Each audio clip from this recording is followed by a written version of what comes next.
Fan, short for fanatic, is the one who's screaming their lungs out in sub-0 degree temperatures, still believing when the chips are down, and never, ever giving up on their teams or their players.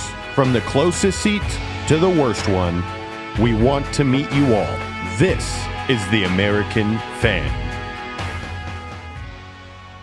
What's going on, sports fans? It's your boy Josh Williams back again with another episode of the American Fan 365. I am, of course, joined by the what are we calling this, olive?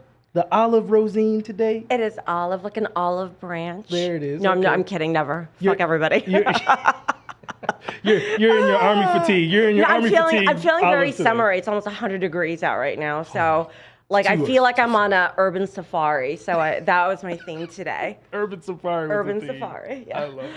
I love it. Of course, we got the bearded one, George Carmona, in the back. Wazoo, people. What's going on, George? Wazoo. I'm excited for Georgie. It's going to be his first time on the East Coast, coming up like in a little more than a week. So we got to give him a nice Jersey and New York welcome. Yes. He's a Celtics fan, so just remember that. Yeah, it's going to be interesting. I got so many dirty looks from my girlfriend's parents. I call her girlfriend. My wife's parents. When I said we're going to New York, they thought I was going to Iraq. The look on their face was. Where are they from? They're West Coast. You're going to Iraq? So that face that you're making right there is the same face they made to me when I said I'm going to New York. They were like, huh? Wait, stank face? Is this your wife or your girlfriend or your fiance? I don't know what it is. It's whatever you want it to be, bro. Wife today. It's fluid. It's a fluid relationship. It's a fluid relationship. It changes. I love it. You know what? People that have not, have they ever been? I would imagine that they've been to New York. So that tells me even if they have, it's probably been once. They didn't know what the fuck they were doing. So Definitely. So you can tell them to take actually tell them to stay away because New York don't want them know-how. New York is, okay, I would say the only spot in America that I would give you pause in areas is Chicago.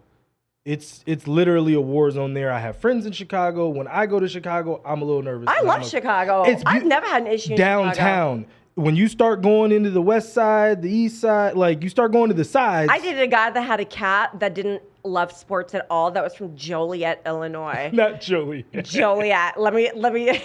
That's halfway to Champaign. Is where that is. Oh, that's right. That's right. But it is by Naperville, which I really like. Oh, okay. Listen. No. I'm gonna disagree because there are parts in New York that you got to watch your step in. Listen, actually, New York hasn't been that great lately, but there's no city like it in the world, that's on that. At all. Not even bar none, period. New York is... You got to go to Staten Island, though. I'm thinking about staying there. That's where I heard, the Italians are. It might be a nice, meal. I don't know, a bed and breakfast I will type tell situation. you some of the best pizza and some of the best meals you'll have. The best pizza is the Brothers of Villamonte. Oh my God, there's so many. I got to tell you, that way you can take the ferry back and forth if you wanted to. I stay in Staten Island. I do have a type. I will tell you most of my ex-boyfriends do reside in Staten Island. Okay. So that's a good spot for me to be. That's a good spot. Yeah, no. You know what? I'd say there, or if you've never been to the city, I'd say stay in the middle. Stay in the city, yeah. Or in Brooklyn, right in Dumbo, right on the water, so you can go back and forth that way. Brooklyn's not bad too. Especially now, especially Airbnbs. You can catch a lot of different Airbnbs in Brooklyn that are really nice. And not that expensive. So. And if you stay in Dumbo, you're not that far from Barclays Center. There's just so much you can do. I mean, I'm really excited for you because I can't wait to get your feedback because I need an accurate, up to date, an hour to hour rundown of everything you did. Not okay. An hour to hour. Okay. That's too funny. All right. Well, let's talk about the NBA playoffs. We're gonna jump off in the NBA. It is Ro. Yeah. The thumbnail, and George so eloquently put, is the NBA getting soft? And first off, it was unplug the beam. So we'll talk about the Warriors. But these cheesy fouls that are keeping teams in the game, whether it's touch fouls. This is the playoffs. The playoffs used to mean You ain't getting that foul anymore. You're not going to just get to the line 30 times a night. Like, you're going to have to earn these buckets. They're not going to just be handed to you. And in all of these series, I've seen so many just weak fouls that, like, literally changed the outcome of the games. What do you think? Okay, well, like in every sport, how often do you even see in baseball batters charging the mound? Now they gave him bases the size of pizza boxes. In football, you can't even sneeze by a quarterback without getting a flag thrown. Has it become soft? I think all sports have. I think all physical sports. Yes. In today's Football day, too. Yeah, football's a different game. This is why you and I always have a conversation. Yeah. Like whenever you debate players, then and now, you have to be very clear because that's a huge part of your argument. Because the old days, when I say old days, I'm talking about mid 80s, 90s, early 2000s. 70s too, a little bit to a degree, depending on the sport. Yeah, I mean, listen, I started watching sports actively with my dad. Like the first game I could remember, I was 4 years old. I told you my first Lakers game was in 1984. Mm-hmm. And it was a different basketball. I mean, we've talked about this. We saw when the Pistons would play the Celtics, they would punch it out after the game. They'd literally throw fists. And then they'd go play the game the next morning. Bill Laimbeer was notorious for elbows in the throat. No suspensions. And literally would look at the refs dead ass in the face and go, "What foul?" Okay. No, it's the no suspensions for me. Now Draymond Green is getting suspended for literally putting his foot in the middle of a dude's chest. No. What Draymond did was really, really fucking shitty. Suspendable? Yes. For one game. Suspendable in comparison to what you just said as far as Isaiah Thomas punching somebody in the back of the head. No, they were trying to kill each other. But no suspensions. Because it was intent. Draymond Green wouldn't have cared if Sabonis had a cardiac arrest. He wouldn't have cared. Nope. Not one bit. Not even a little bit. Not even a little bit. No, you know what? He would give the Draymond face of like, but he didn't really care. No. He would only do that to not get He suspended. wouldn't care. See, to me, it's all intent. Listen, you're gonna collide and you're gonna do stuff. That's just part of the game, okay? Yeah, 1000%. But if you legit, my guy tried to stomp on my chest with his size 15 foot and tried to and say, "I'm just not flexible." Get the fuck out of here. Hey, girl, listen. Oh, hey, girl. It's different coming from you. It's good. It's different. The gray in his beard lets me know that child is no longer flexible. He's got so much gray popping through that beard now. The way he bounced his foot up and down with such gusto. Not the gusto. Gusto. He put it gave him, it was so like satisfying to him. It was cathartic for him. It was more than cathartic. It was it was so just satisfying. It's all intent. Did he deserve to? Yes, because here's the difference. When Bill Laimbeer was punching you straight in the face or Isaiah Thomas was kicking you in the knee, they might have tried to get you out for a game, but they weren't trying to end your life. That's debatable, but speaking of fouls, last night's Game 7 game between the Warriors and the Kings had a notable officiating crew and a notable official.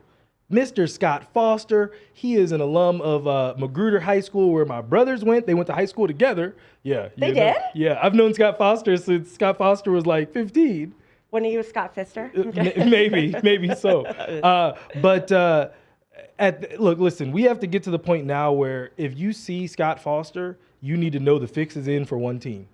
And not saying the fix was in for the Warriors, but the fix might have been in for the Warriors. So I'll tell you this. I have them going into Game 7. You did. I had them going into Game 7 with the Kings not only winning this series, but taking it all.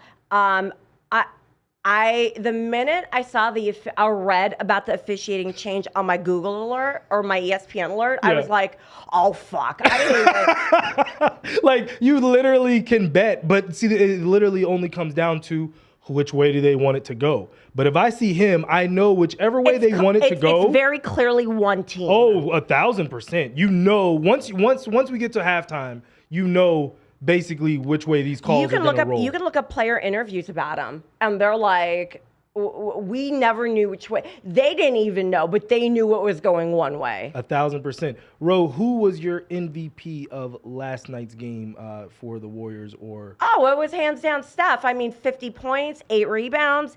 That, I believe it was a Game 7 record. Yes, the most points ever. Because KD had 48. Yeah. And so he broke KD's record for Game 7 with 50 points. I thought KD's 45. Okay, so it was very, very close. Yeah, it was 48. Okay. There were a few. It was like Luka had 46, I think. I mean, it was clearly Steph. It wasn't anybody else. It was the Steph show. Okay. And see, but last night I think proved that I don't like Draymond. I used to be a big Draymond Green fan. You may not like him, and he may not contribute points per se, but you want him on your team. And we see why. He shows up. I will say Game 5. Him and Gary Payton were, I'd say, the difference in that game with the hustle plays that they made. Ooh. Draymond had 20-some points, and they were big points that kept pushing the lead. But my MVP of last night's game is actually Mr. Kevon Looney. Looney with 21 huge rebounds. I mean, he had at least 8 offensive boards that led to threes. I think he had 4 before the half. Oh yeah. Oh, for sure. Yeah. For sure. I mean, he had a double-double. He had 11 points, made some free throws when Andrew Wiggins and Poole and even Steph were clanking free throws. Kevon Looney was hitting his free throws. Yeah. He was, I think the rebounds whenever, because the Kings, this whole series, the Warriors would make a 3, the Kings would turn right back around and hit a 3. And it was always a momentum shift. He kept getting those offensive boards that really deflated the Kings, I feel like. I'll tell you what, I wanted the Kings to, I'm a big Steph Curry fan. I really, really like Steph, the babyface assassin. I mean, possibly the greatest shooter of all time. Many would say that's not even debatable. I'm glad that he won, that they won in a convincing manner, because given the officiating change, it wouldn't have been satiating for me as a fan. Good word. Good word. Who taught you octagon? I love you. It was a good word. So I'm glad that they won in a convincing manner, because I still, honestly, it was. What was the turning point in the game for you?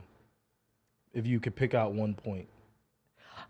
I would say third quarter, the way the fouls were just so easily handed to Sacramento, right off the rip, immediately 2 minutes in, 3 minutes in, another technical. Yeah. And then right then and there, because remember, the Kings weren't dominating. They were winning. It was back and it was a close game. It was third quarter because of the offensive fouls.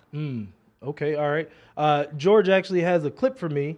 My turning point was the end of the third quarter, the 4-point play that Clay hit. Because of why? Well, and so honestly, George, if you can run that back one more time too, I want you guys to actually look at this play. This set is the difference between what Golden State can be and what they've been. It was a bluffed screen from Draymond. Yep. He set a flare screen on the wing for Klay Thompson. It's beautiful. He actually gets an open look. Even though it's deep, most of Golden State's threes this entire series were contested, bad shots, bad footwork. They can hit them because they're Golden State, but I want to see them doing more plays and sets that actually get their shooters open looks. This showcases, though, why you never want to play Golden State. Fair. I'm diehard Lakers. I am. This is not the series that I wanted to see. No, you want to play everybody at their best. Yeah, I'm going to keep poking that one from you. I don't want to play Steph and You don't want to play, if Steph twisted his ankle tomorrow, you'd be like, okay. I actually would hate that. You know what? No. Okay, I would hate that, because you know what? You love Steph though too. That's fair. I do love Steph. That's fair. No, that's a bad analogy. That's I do love Steph, and I love Clay too, by the way. Yeah. And by the way, because I want them all fucking healthy, because when the Lakers whoop their ass, I wanted to say they are all there. She wants all the smoke. I want all the smoke. All the smoke. So I have a recipe for disaster for the Warriors, and this actually is something for you to watch in your series since this is your team. I think, and it honestly showed out in this series, the reason that it got to Game 7 was because Steph and Clay are going to take bad shots. They take bad shots. They've made a career off of taking bad shots simply because they can hit them. For the Warriors to win another title, Jordan Poole and Andrew Wiggins have to be within their roles. Jordan Poole did not have a good series. Andrew Wiggins had I'd say, up and down series. He had games where he was effective, and he had games where he kind of cost them some stuff. And Golden State cannot win another title this year if Jordan Poole is taking bad shots and Andrew Wiggins is pulling threes as if he's, you know what I mean, he's one of the Splash Brothers. He's not. I completely agree, and this is why they can't have it in their heads that they're rotational players. They have to act like they are not supporting cast. They have to act like they are right next to Steph. Just like AD will never, ever, ever even make you think that he's there to be a role player or a rotational player. You know, Jimmy Butler, everybody had him pegged as a rotational player, and he's like, nope, I'm stepping out of that role. Yep. And they've got to think about it in that same way. If Wiggins thought about it in the same way, and I was disappointed in Poole's performance because he's better than that. But I think it's just a mentality of, am I a rotational player or am I a star? And they need to be motherfucking stars. When they're going up against this Laker team with this momentum behind them, they've got to think of themselves as right next to Steph. Yeah. For me, Andrew Wiggins has to be the guy that's dominating, slashing to the basket. His role is not to hit threes. We got people to hit threes for us. Yeah. What they do not have is that guy that can go up and just dunk on someone. Yeah, Wiggins on their has been entire taking team. these haphazard threes for the last couple. Legit, like not good shots. Like really think about it. Like if you think of last year's run, Wiggins had like 7 or 8 just monster, just yam dunks on people in the paint. But even in the beginning of this series, Josh, I think that we were actually watching something together, and we're like, why the fuck would he take these shots? He kept taking them too. And he kept freaking taking them. You know I'm like, what? bro, you're off. You're 1 for 9. He's like, statistically, I'm gonna go for it again because maybe I'll make it. I'll probably make it now. Oh my God. That's a great segue, Miss Rowe. So I have been having some discussions online, and I love each of you guys, all of our fans and all of our folks that chime in or DM us and all that good stuff. These are actually some friends of mine that also follow the page. Mr. Brandon, I will say Brandon's name, and I will say Chris Meller's name in particular because they're both LeBron people. So that means they're both new school. I love the new school, whatever, right? I want to talk about old school efficiency versus new school skill. Yeah. So the argument is that today's players are so more skilled. There's so much more skill in the NBA. That's the argument from, a lot of the LeBron fans. That's to argue with Ben. Yeah. yes. And so the skill that they talk about. Can we talk about big men are far more skilled than old years? I'm just gonna make a point, and that's that. Okay, go ahead. When's the first time you heard the term super team? You never heard it in the 80s. You didn't hear it in the 90s. You didn't hear it in the early 2000s. I don't want to hear skills versus efficiency.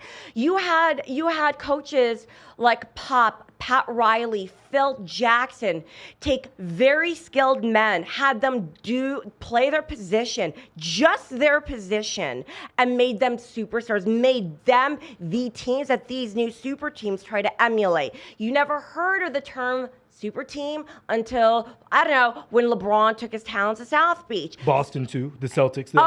That was the first time, but remember, they were also older.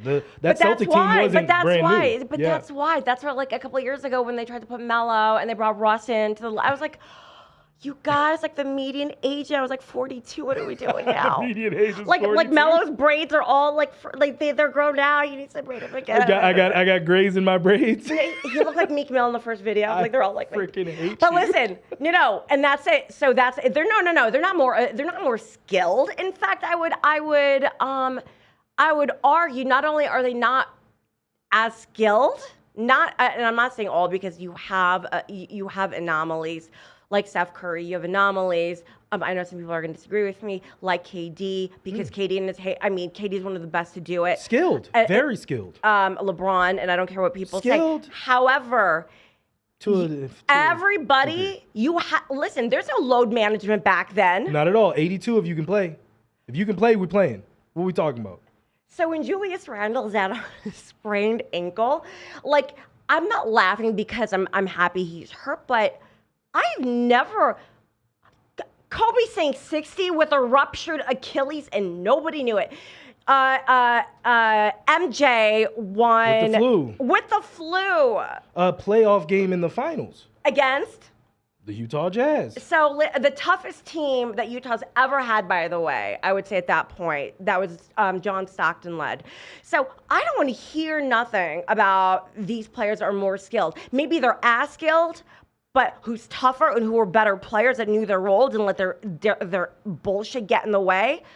It was the old school. And I'll tell you also to the role that you're speaking of. I think the main reason that players were not allowed to show skill, I'll go ahead, I'll bring myself into it. So my brother, Jerome, was a national runner-up for Player of the Year when he was in junior college. Jerome was a 6'9" point guard, could do everything, average a triple-double. Almost as tall as me. Almost. But, you know what I mean? But went to Georgetown, was recruited to Georgetown to be the point guard, and then one John Thompson went and got a certain Allen Iverson out of jail, and Jerome was moved to small forward. Players had to fill roles. Now in today's game, players, it's positionless basketball. You hear that term a lot, positionless basketball. The only position really pretty much is center, kind of, if they're out there. When's the last time you saw a real triangle offense?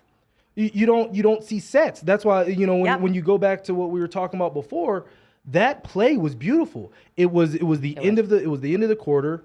You're showing a flaring Draymond Green that looks like he's going to set a screen for the ball. He bluffs the screen, goes away from the ball. Steph replaces where he was on the floor. Draymond goes, sets a screen for Klay. The ball rotates as Klay comes back across. Wide open look. Yep. The defender is flailing, trying to close out, gets the foul, get a 4-point play. That's basketball. And did Jerome complain and cry and call the beat reporters to whine? No, John Thompson would have cursed him out. So listen, and I'm not saying shut up and dribble by any means, but it's like if a coach sees that you are better skilled to be here because they understand the dynamic of the team better, that's what it was. Yeah. I mean, do I like the fact the players are more empowered? I 1,000,000% do, but the best coaches, let the ones that have earned it run with it. Players like Kobe Bryant.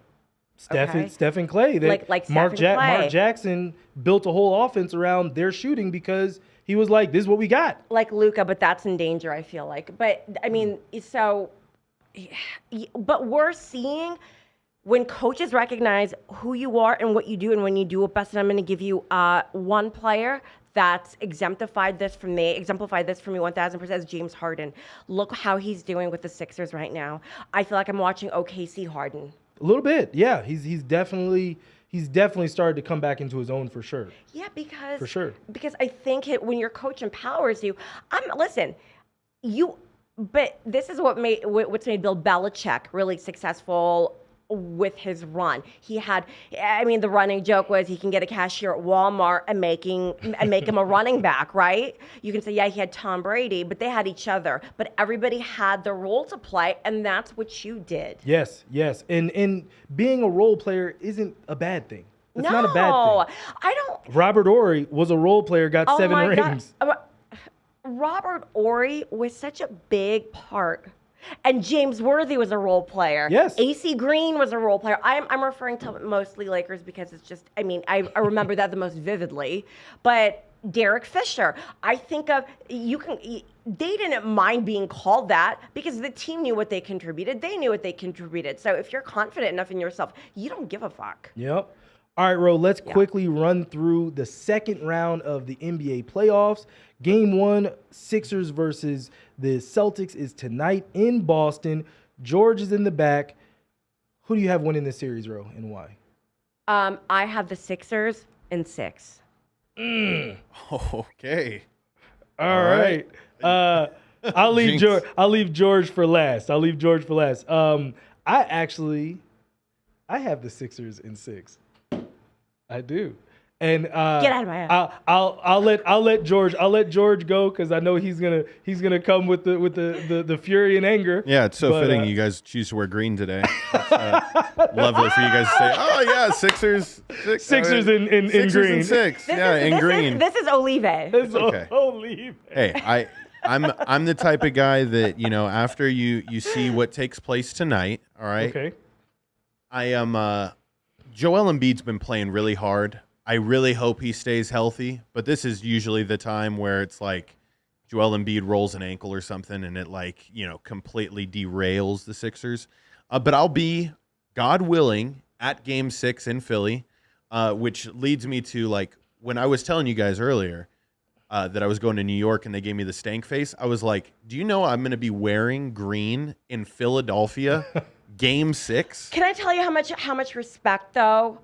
Philly though is a different animal. The only Philly team that I've ever fucking rooted for in my life were the 76ers when they had Iverson, yes. And now because they're playing the Celtics. I mean, my dad was a Dr. J fan, but that doesn't count, right? But I will tell you, when I have gone to Philly and I've gotten into fistfights, when I go to Arlington, when I go to AT&T Stadium, I am Giants out all day, every day, and I have to tell you, you garner respect for it because there is and when people are going to talk shit, you have to expect it. And 100%. And you've just got to be like, all right, good luck, boy. Good luck, good luck, kid. Like, whatever. If you get beefy about it, that's where it gets bad. Yes. I'll tell you this. Jerome on the Raptors played the Sixers. I was in there all purpled out. Headband, the whole deal. This is early 2000s, nice. So headband, we were out there, and no problems. So you should be okay. Okay. It's like I was saying in our group chat. It's not Eagles, but I will say, yeah, that's right. It's not Eagles. Be careful, just because you do have your lady with you. So yeah. that is something just to keep. And you have to tell her that she can't antagonize. And not only that, she can't really react because the minute. Yeah, she's as quiet as a church mouse. Oh, you're good. Oh, you're good. You're good. You can't. She worked at a drug rehab center for 3 years, so Oh, you'll be right at home in Philly. Yeah. She's going back to work, actually. Why are you like this? You'll be right at home in Philly. Why are you like this? So she's very familiar with ankle monitors and pregnant strippers too, probably. So you'll be. Yes. I mean, she'll be right at home in Philly. George, what do you? Celtics in 6, and I can't wait to fucking wave goodbye to every Sixers fan. Don't do it. No, okay, I'll hold my. Don't do it. Don't do it. No, don't do it. Listen. I'm looking at Josh like, no. The whole thing There's a just bit of gave me. You means nothing. If I'm there, I'm like this, because very rarely do you have a chance to go to a big high-profile game like this. Yeah. I'm going to be looking at the cameras, all right? I'm going to be seeing where ESPN is. I might, George, smiling is all you need. That winning is all you need. You don't need to say nothing because they talked for you. I'll tell you, as a guy that just had to deal with an entire arena, and it was me and 3 other dudes in Brazil. Kill him with kindness, my guy. You're right. Oh, no. Great. I don't know what happened. It was a bad call. I didn't even notice you were missing all your teeth. Yeah. What? Oh, my God. Oh, you'll love Philly. All right. Game 2 of the Nuggets-Sun series is tonight. Man. The Nuggets went to work. Yo, they clapped the Suns. I thought it would be close.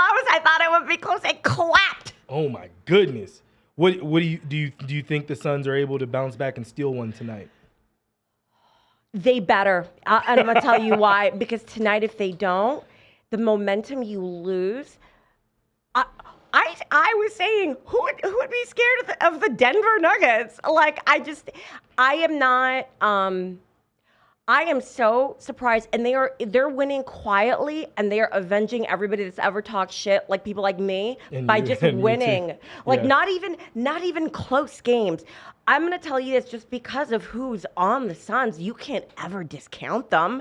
But I'm gonna tell you something. The momentum shifts once you lose the first 2 in a row. It is very, very, very different. I'm going to say this. If the Suns lose tonight, then Denver's going to win in 6. If the Suns win tonight, then I think Then I think it's definitely Game 7, Yeah, we'll see. and it's still going to be Denver. Okay. I think I think the Nuggets can do it. They're only a 4-point favor at home. But to your point, Charles Barkley used to always say, a series doesn't start until someone loses on the road. So Yep. Loses at home. Loses at home, So look, the series, if they're able to go up 2-0, then the Suns have to hold court. Because if they lose one, the series is essentially over. So it would behoove the Nuggets to get this done tonight and really, really put the pressure on the Suns. Because remember, this Suns team, they just got KD at the trade deadline or a little bit before. And so who they are on the floor is still to be determined. We always talk about Chris Paul's injuries, but I think, I don't know. We talked about it last week. The Suns have a starter-heavy team, and they keep running. Monty Williams is running those starters into the ground because he has nothing on the bench. Yep. So that kind of stuff is going to start to show up when other teams have a whole roster to run at you. So we'll see. You wanted me to put this in the show flow, so we're going to talk about it now. Heat Knicks tomorrow.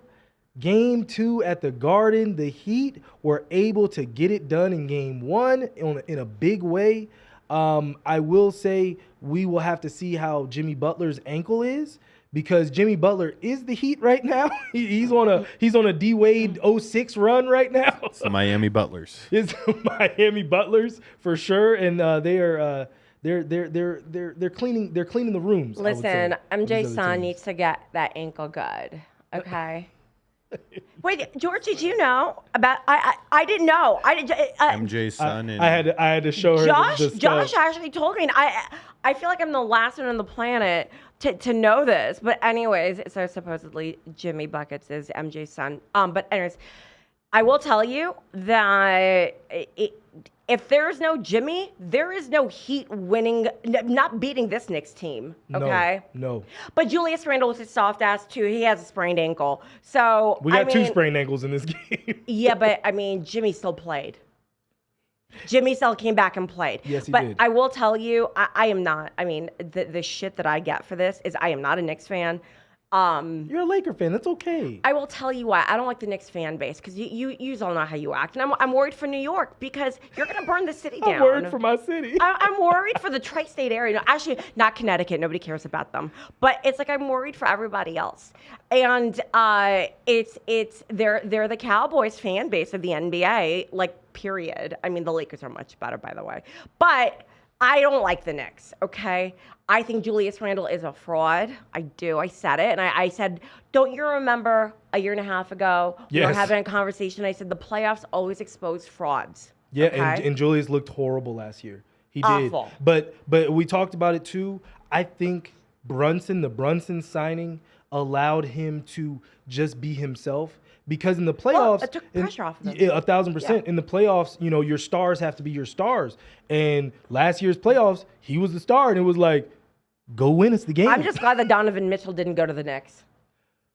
If he would have, though? If he would have, it would have been a game over. Woo! It would have been a different season. It would have been You know what, though? It's, okay, so I love the thought. In my mind, because it would be so good for the sport and sports in general to have a Lakers-Knicks finals. Like, that would be insane. That would be insane. Adam Silver wouldn't know what to do with himself. But let's go ahead and finish out the NBA segment with your Lakers versus the Golden State Warriors. Really quick, wait. Who do you think is going to take the Heat series?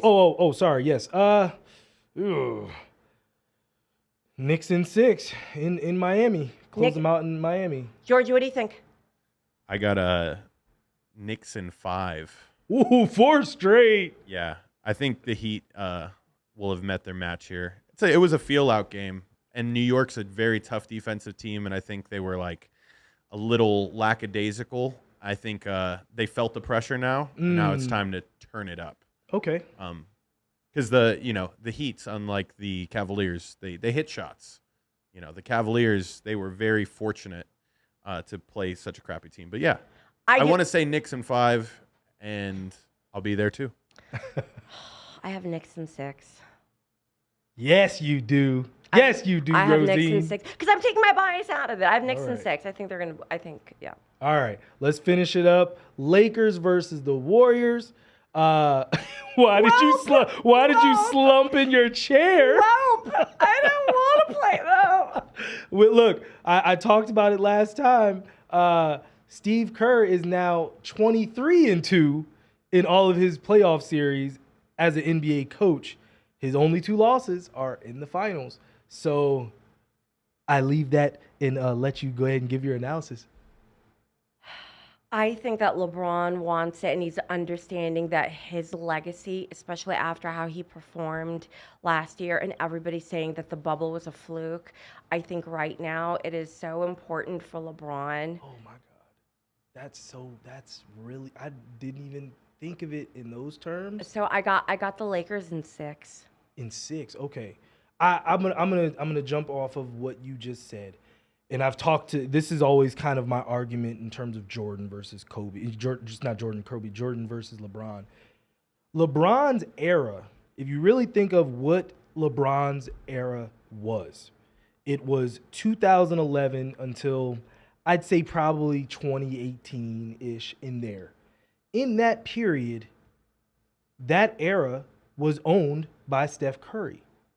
So how are you going to be the greatest of all time when you couldn't beat a player or a team that was in your era? So both teams wanted this to happen, by the way. Oh, heck yeah. Both of them said, this is who, because there is so much to hash out. Yeah. Yeah. This has been such a long time coming. Wow. I literally, this is definitely, this is a This legacy. is the first time they played against each other in the semis. And then also on the West, Yes. since LeBron came to the Yes. Lakers. You're 1,000% correct. This is a legacy series. Yes, it's a legacy series. Because if Steph wins this one, I don't. It becomes very hard to continue to have even for LeBron fans, because then I will really start poking at you with the Steph. Well, comparison. but and you would have every right to, and that's why I want everybody healthy, because Fair. That's why I want everybody healthy. I don't want anybody. I have a huge love-hate relationship with LeBron, but it's more love than anything else. I hate that so many people don't give him the respect because they love to suck Jordan's dick. Easy. And I'm going to tell you something. Easy. He is. Look at what he's accomplished. Look at. You can't say nothing about his work ethic. It's if LeBron wants it bad enough. Right now, this has been a long time coming. This is a legacy series, and it's gonna shut everybody the fuck up. When people were saying the win in the bubble was a fluke, when they were saying last year's all you needed to know about this Lakers team, you can't even compare LeBron no more.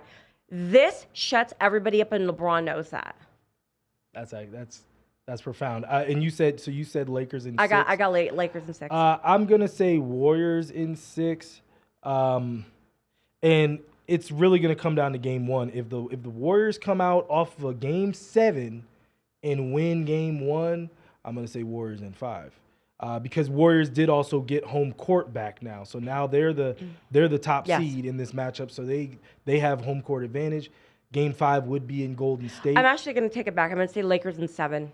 I think they're going to go to a game 7. Okay, because of the home court. Because of home court, yeah. Yeah. I mean, it's going to be interesting, but I think it's really going to come down to game 1. Depending on what they do game 1, I think that really starts to put the Lakers on notice, because if the Lakers can't beat them and Golden State by and large is tired, I don't know if they're going to be able to do it. But look at it. I mean, we have to think about this. These matchups were ones that you would never in a million years anticipate or even be excited about. If I told you Hachimura and a kid named Austin Reed and Kyle were playing alongside AD and LeBron, what would you think? Yeah. what would you think? And going up against the Splash Brothers, Wiggins. I mean, you have Steph. It's like you have the team of teams. You have a team that has that's considered the best. We thought it was Steph, but this is a matchup that you would have never even thought would be kind of close. I have the Lakers taking it. I think it is going to be all blood, sweat, and tears, and both teams are you're gonna have one game, because there's always one game in every good series that is a blowout. And the team, like historically, the opposing team will always rebound. So I have Lakers in 7. Okay, George, what you got? I want to see LeBron step up on defense this series, for the love of Christ, and because if he's taking that kind of role that he's taken on offense, which isn't a high-powered type role, you got to show it on some side of the floor. My dog, And defensively, I think is really what's going to be the harder part for them, because the Kings played great defense. Yep. And the Lakers, by and large, don't. And they're so much faster, the Kings. Austin Reeves, get the IV bags ready. I mean, my man is going to be sprinting. Listen, we were struggling with defense against the Timberwolves. It drove me crazy. I would scream at Josh, going, "Who's fucking covering them? Who's defending them?" So defense is tantamount against this Golden State team. I think, but with that being said, all right, if LeBron doesn't step it up on defense, his Warriors in 5, and it'll be competitive. There'll be lots of close games, but I think they definitely. There's no ifs. What is your call? Mine is Lakers in 7. Warriors in 6. Warriors in 5. Fair enough. All right, let me go ahead and pull up the Rangers. Let's fucking go, Rangers. Oh, we got to talk about NHL playoffs. NHL playoffs, there's only one game left in the first round, and it happens to be Rosine's New York Rangers taking on the New Jersey Devils. Who has the edge tonight? Wait, really quick before I answer that, I want to say to people that have messaged me, because I will post my stories about the Rangers, this hate that I get.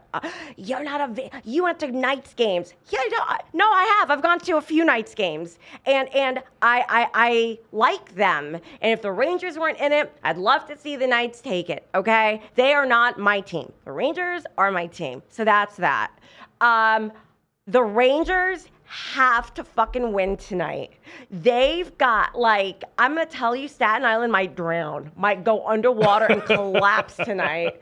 At Rangers, I think they've been building this with this young team, especially since last year.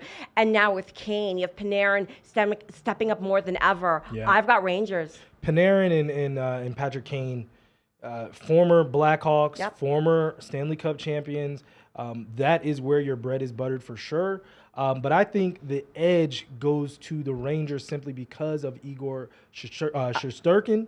Last year's Vezina winner, he needs to stand on his head one time. If he can do that for you guys, I know they have, on the other side, they've got Jack Hughes and they've got all those guys on the Devils. But if he can stand on his head and win you guys the game, I think that's the difference. The Devils have got grit, though. Oh, 1,000%. They have heart. Are they playing in Newark tonight? It's in New Jersey. Man, they're playing in Newark. But think about it. Listen, it's not a Subway series, but it's close. I'm gonna tell you something. The least noisiest fan base, ironically, that I haven't really heard a lot out of. Are the Devils, but in person, they're out of hand. Oh, they are, and Newark too. I'm gonna tell you something. See, that's if you go in there and you lose, you quietly eat shit and you tiptoe. You tiptoe behind up out of here. You tiptoe out. You tiptoe out. You pay your parking full. You don't complain. You leave. Oh my goodness. All right. Well, a few younger teams finally pushed through in the postseason. The Toronto Maple Leafs winning their first playoff series since 2004, taking down the Tampa Bay Lightning. First off, the Lightning, that's a great team. They've won, multiple Stanley Cups over the last 4 or 5 years. So for that to be the matchup, that is one thing I do love about hockey. These matchups are so tough in the playoffs. I don't care who you are, and we'll talk about that as we keep going into hockey. I don't care who you are. If you had a great regular season, but you have to play up against a veteran-laden team, it's tough. It's really I'm really tough. happy. Listen, it's so funny because the nationalism comes out in people when it comes to sports so much. And listen, Tampa Bay had a beautiful run. I mean, and I mean, that's Tampa Bay collectively. That yeah. I mean, because the Maple Leafs are such a big part of even American hockey history. Yes. So it's after 19 years, I was happy for them. Yeah, yeah. The other Canadian team that's still in the playoffs is the Edmonton Oilers. The Oilers won a big series versus the Los Angeles Kings, and for me, we talked about this before. I would love to see either of those two teams make a deep run and potentially win a Stanley Cup. The Oilers with McDavid and then Draisaitl, for them to continually have two of the best players in the entire NHL on one team and can't get it done is so sad to see. So I'm happy to see them move on. I like their jerseys. You love the Oilers jerseys. Yeah, well, they still rock their old schools. Just I know, like the Rangers. old school. Yeah. I know. Yeah, there's something to be said about There's those. something so hard about a Rangers old school jersey. Yeah. Yeah. Who's your favorite Ranger player from the 90s? Messier. I love Brian Leach. Messier. I'm a Messier fan. Messier, I love Mark Messier too. Two big favorites. Now, when we talk about NBA versus NHL, because these are all 7-game series, the NHL, this is the one thing about the playoffs for the NHL that I've always loved, because it does not matter what your regular season record was. You could be the 8 seed. Like NBA, we just now are starting to see this year, we saw an 8 seed take down a 1 seed, but it's very rare in basketball. Very rarely does the NBA allow an 8 seed to take down an 8 1. seed, right, and a 7 seed take down a first. Yeah, or a 7 seed take down a 2. A 2, yeah. That's right. But the Boston Bruins had the greatest, not just a good season, the greatest regular season in NHL history. And I told everybody, the Bruins ain't winning the Stanley Cup. And everybody I'm like, the President's Cup champion, very rarely. I meant to get that stat. But I would say in the 2013. 2013 was the last time. Correct. Thank you. So it almost never happens the best team in the regular season wins. But the Florida Panthers, last year's President's Cup champion, took down the Boston Bruins and the last few seconds of overtime. It's like this is why as a sports fan, you go through decades of misery for those moments. Even as I'm not a fan. I mean, listen, I don't fuck Boston anything, but I mean, as a fan, I watch that, and these are the moments. Even if it was the Bruins that did it in the last few seconons, when it's not your team, you're still excited. Yeah. Holy shit! Those are the moments. Because can you imagine that feeling? Yes, yeah. Like, look, in the playoffs, those series, I've had it on both sides. I'm playing, not watching. Not as a fan. I mean, as a player too. Oh, yeah. That would be insane. There's nothing like it. That would be insane. Yeah. As a fan, I've had it twice, memorably, actually, and there were Super Bowls, nothing big. Anyway. But last year's Stanley Cup champion also went down yesterday. Yeah. The Seattle Kraken, an expansion team, took down the champions from a season ago, beating the Colorado Avalanche. I mean, this is what makes hockey great, really, truthfully. And the Knights did that their first season. Yes. The Knights went to the Stanley Cup Finals. They didn't beat a champ, though. My goodness. No, they didn't, but they went to the Stanley Cup fucking Finals. They did, and they lost to my team. But my team didn't make the playoffs this year. I was waiting for that. So you're not getting I was waiting for that. I will Eminem 8 Mile this thing. That was called a soft pitch, Josh. and I took it over the fence. Yeah, that's T-ball. Ro, who do you want to win this year's Stanley Cup? Outside of your Rangers. Take your Rangers out of it. So outside of the Rangers, who would you want to see win? The Golden Knights. Okay. This is where I say screw the Knights. I would love to see one of these Canadian teams win, if either of them won. Because Canada, it's cold. They have nothing right now. They need something to cheer for. You better hush your mouth. Go Leafs and go Oilers. I would love to see the Oilers win, but in some ways I wouldn't, because that might unlock them. I feel like the Leafs would come back down to earth. Well, really quick, what you were saying about regular season, the Devils had a whatever season.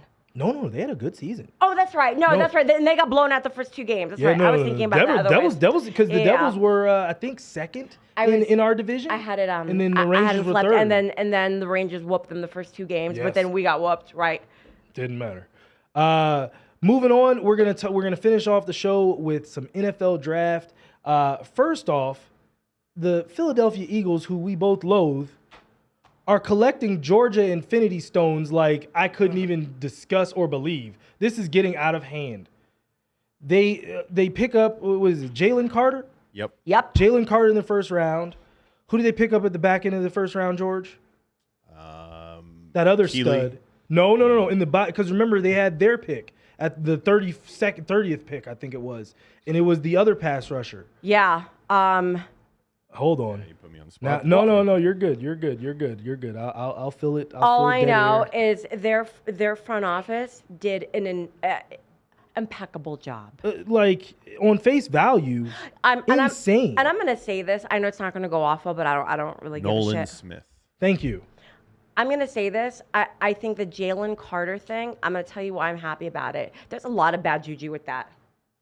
That's fair. There's a lot of bad juju No, with that. no, that's so that's fair. why I was like, okay, you know what? I'm not mad that he's off the board. Like, I'm sure he's a talented young man, okay? But I just would have rather him went to a bad I would team. rather him not raced and 2 people died because of it. So you take on that energy. That's all I'll say. I mean, good luck, Philly. like how is he still allowed to live his dream and Henry Ruggs is never mind. Another conversation for another time.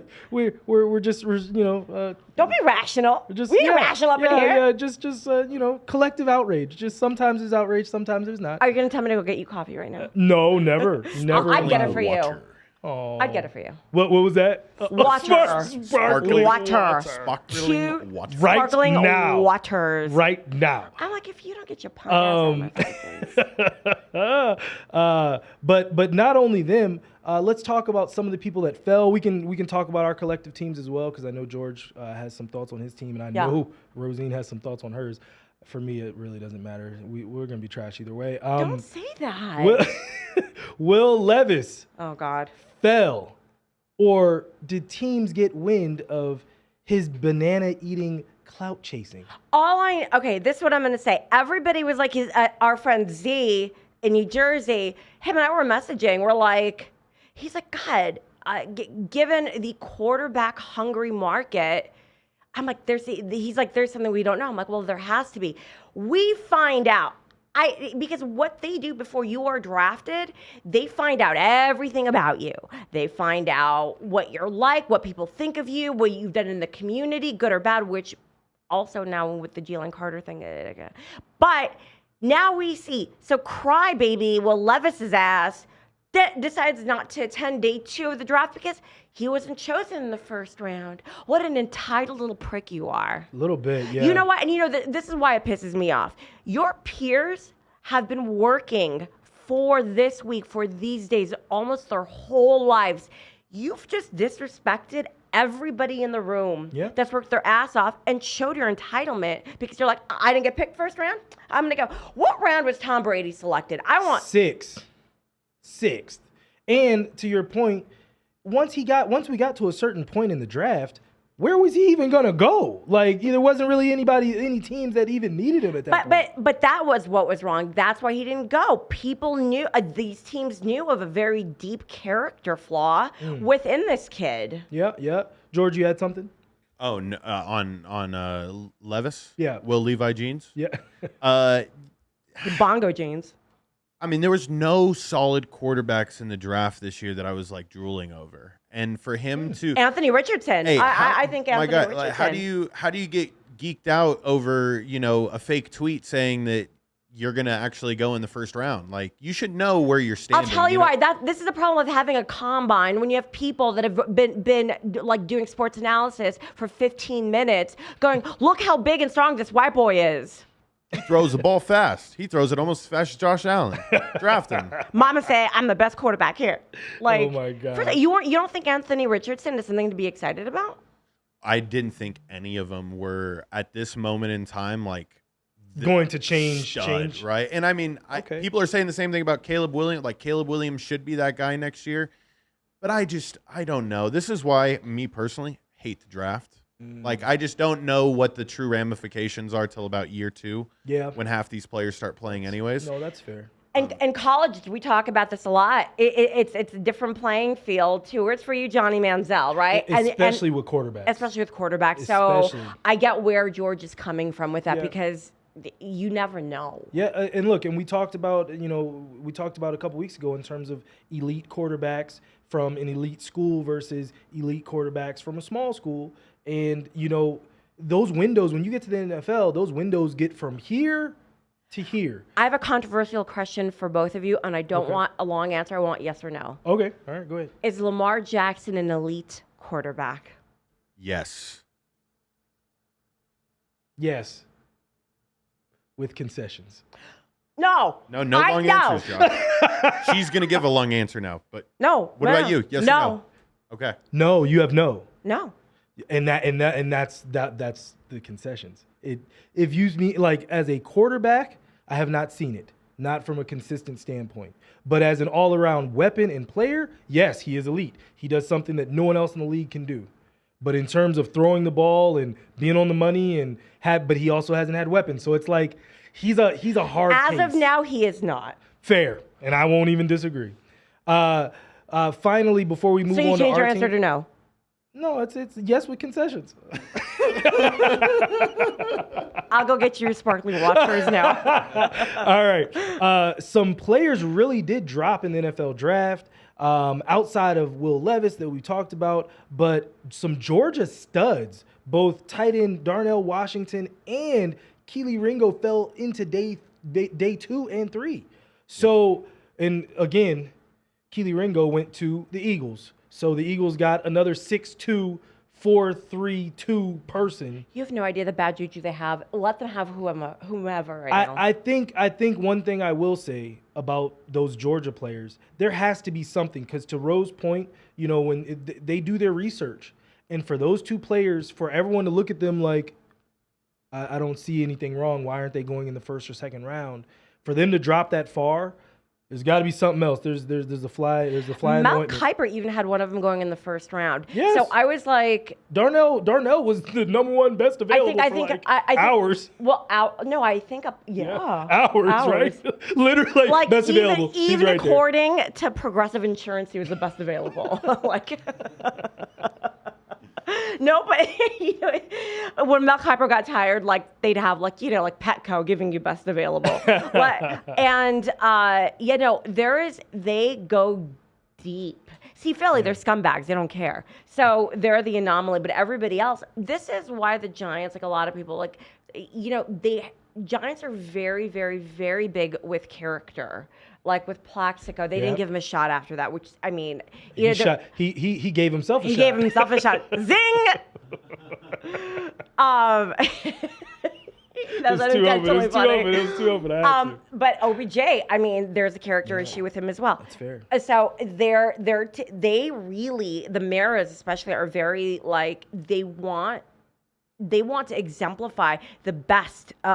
You look at people like Michael Strahan. They love a Michael Strahan. They love an Eli Manning. They love, you know what I mean? Upstanding guys, yeah. Not Philly. They'll take whatever villain I can find.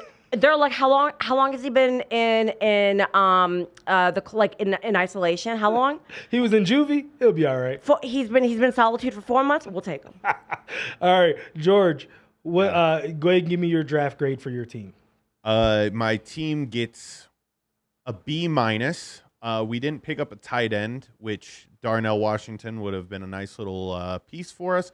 However, Kendre Miller from TCU, nice little running back, got some TV time in those big-time games. I did see that. I remember a couple of big-time runs really agonizing me. That's when I was like, Michigan's going to demolish these guys. And I looked like an idiot. We all did. But there's a player, our first-round pick, Brian Breesy, the D-tackle from Clemson. Tell me this guy hasn't been around for the last, 5 years. That's an actual name. He played as a freshman for Clemson in some of those national title games. So he's a super senior. yeah. Beyond. Like, yeah, no, he used COVID year. This dude's 32 years old. I'm dead. He has 4 kids. I really do have to look up his age now because like that. He went on a Mormon mission.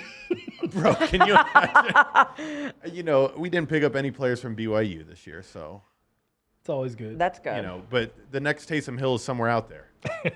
You can only hope. Rosine, what's your draft grade for your Okay, team? so Giants fans are very, very split on this. Everybody, like in the media, either gave them an A or an A minus. I gave them a solid B. So we picked up Deontay Banks, who's an insane corner. Okay, insane corner. I did not want him going to you guys at all. Well, you know, I didn't want him going to anybody else, but we need wide receivers. We need somebody for Daniel Jones to You got throw one, didn't you? to. Didn't you? You guys got one. I think in round 220. No.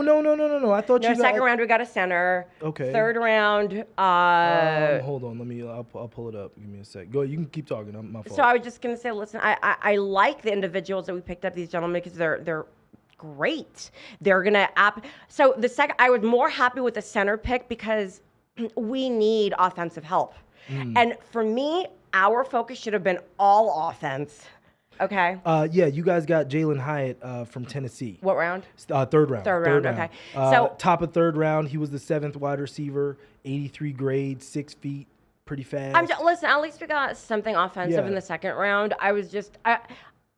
Deontay Banks is he's a monster, but just given our needs, Yeah. I didn't think that should have been the. But again, I am not a GM. You're not. Yeah. I'm not. Yeah. I don't have the foresight that they do. I don't know what they do. Right. Yeah, So, I've started doing that more and more as I've gotten older. and I trust really quick, and I trust in Joe Shane and Brian Dable because given what they've done last year, so who the fuck am I to say anything, right? So for me, I'm gonna give the Commanders a C+.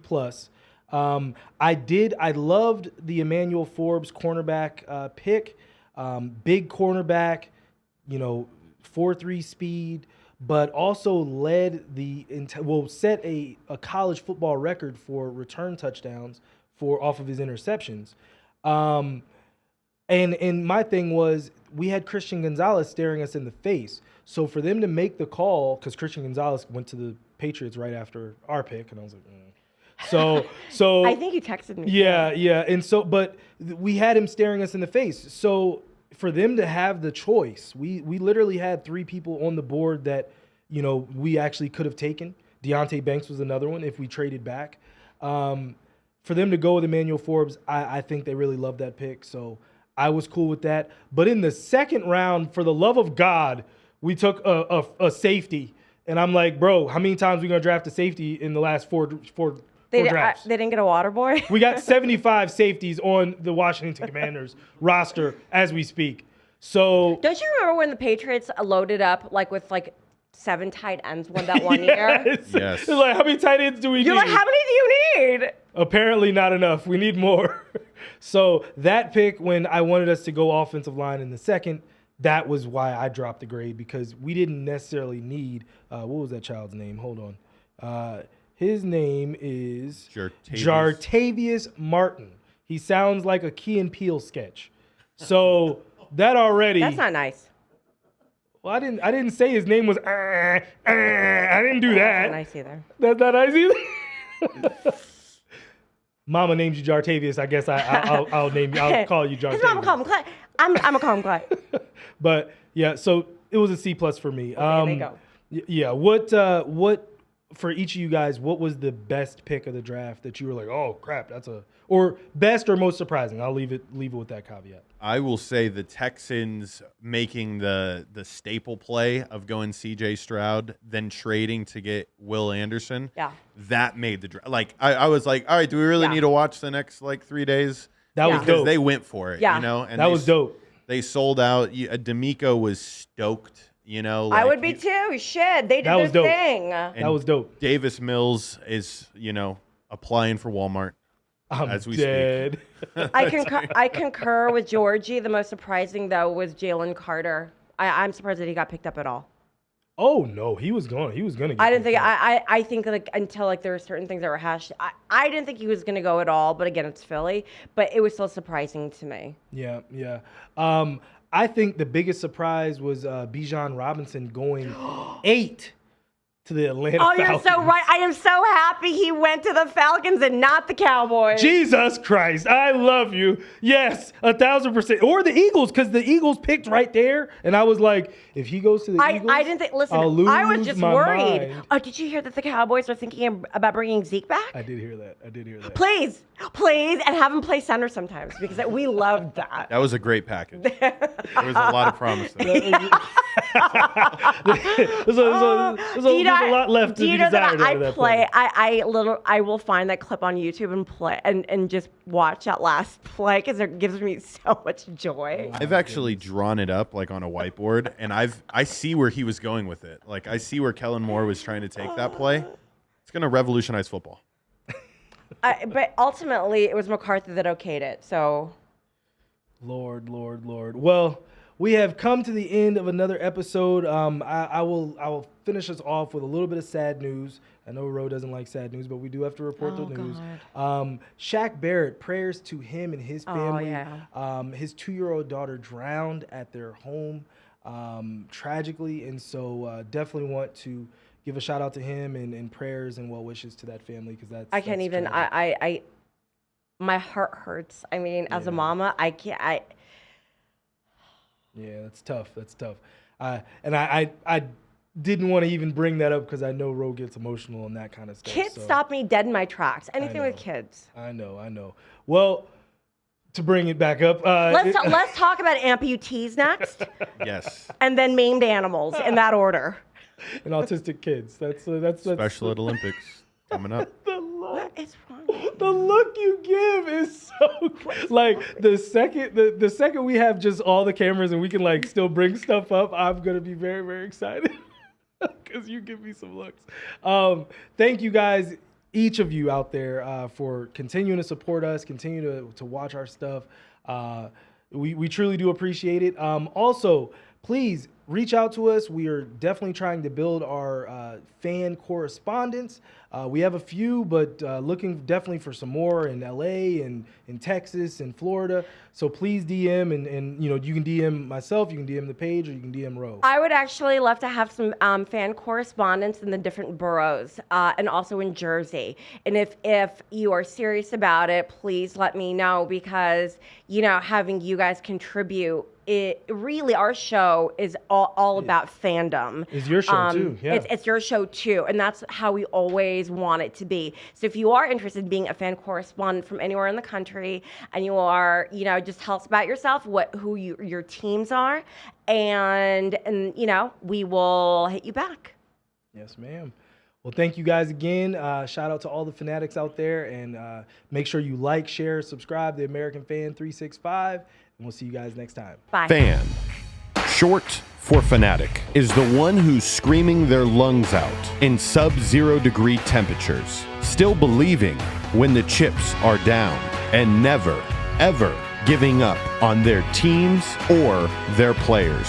From the closest seat to the worst one, we want to meet you all. This is the American Fan.